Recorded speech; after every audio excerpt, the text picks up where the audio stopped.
everyone, it's Abigail from the Creative Bix, and today I'm going to show you how to make this fun, colorful 3D lettering in Procreate. Here's a quick overview of the things I will be using today. I have my iPad, my Apple Pencil. The app we're using is Procreate. This is the specific canvas size I'm using. It's my screen size for this iPad.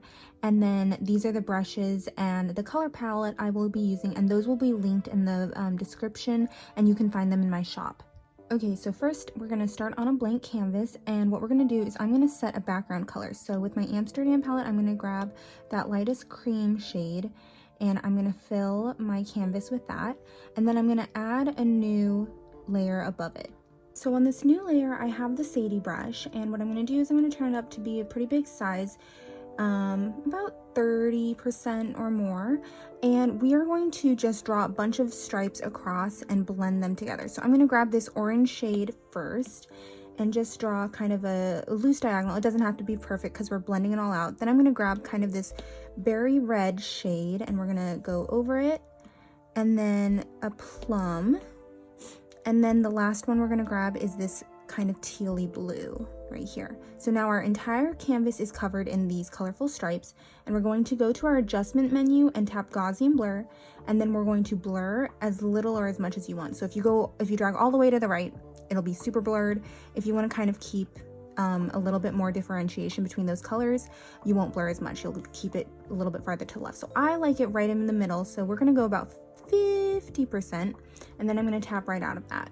The next thing we want to do is turn this colorful layer into an overlay for our lettering. So to do that, we're going to add a new blank layer, and we're going to tap and drag it to be beneath our colorful layer. Then we're going to tap our top colorful layer, and we are going to turn it into a clipping mask. So now anything we draw on this bottom layer here will show up in these colors. So with my Sadie brush still selected, if I draw, you're going to see those colors from the top layer come through on all of the pixels that I'm drawing on that bottom layer. But instead of the Sadie brush, we want to be using my Echo brushes. So I'm going to be using my Echo Dark 1.4 brush, and I'll show you what it kind of looks like. So right now I'm drawing with it, and you can see that there's depth here, but you can't see all of the detail that the brush comes with. So I'm going to undo that, and so to change this, we're going to want to change our blend mode of the colorful layer. So we're going to change that blend mode to overlay, and then back on this colorful layer, if I still have that blue teal I used last time. So you can see a little bit more of that detail, but it's not those colors that are coming through up here. That's because I have this blue selected, so we want a more neutral color.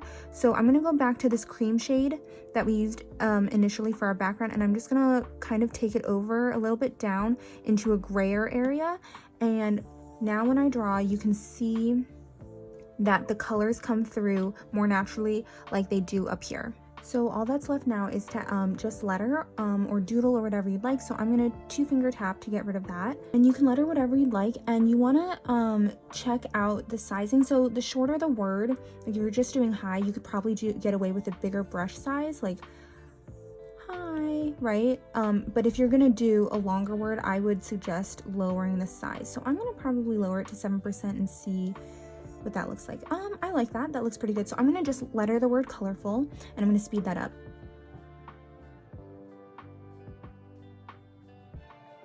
So now your lettering is done, and you can be done right here, or you can add just a little bit more depth with it, which is what I'm going to do right now. We're going to add a shadow. So make sure you're still on your lettering layer here, and you're going to tap the selection tool and make sure automatic is your choice.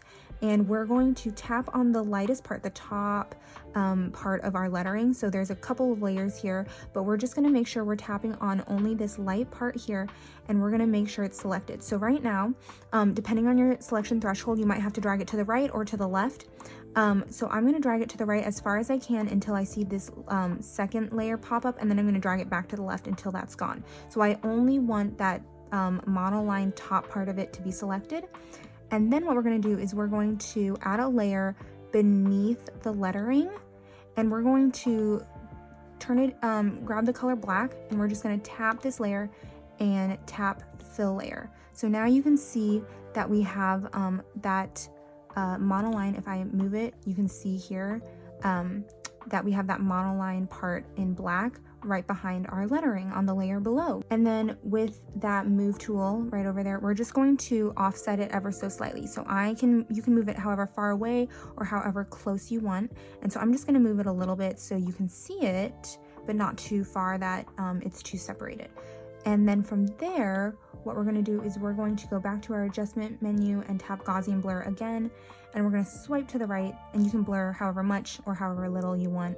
I'm probably going to let's do like 7%, and then that's a little bit too dark for me, so we can turn down the opacity by tapping that N and just lowering it. I'm going to go, let's go 41%. That looks pretty good. One thing I wanted to mention before we go is what's great that everything is kind of on its own separate layer is that you can move it around. You have the ability to move everything independently. So if you wanted to move that shadow layer again, you could move it. You could really offset it to make it look like it's really standing out.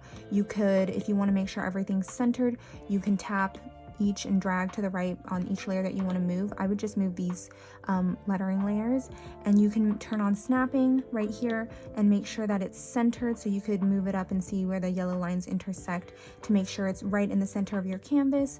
But that's the great thing about everything being in its own separate layer. So I hope you enjoyed this tutorial. If you follow along and make your own or do something really fun, doodles, lettering, all of that stuff, I would love to see it. You can tag me on Instagram @thecreativepix, and thanks for watching.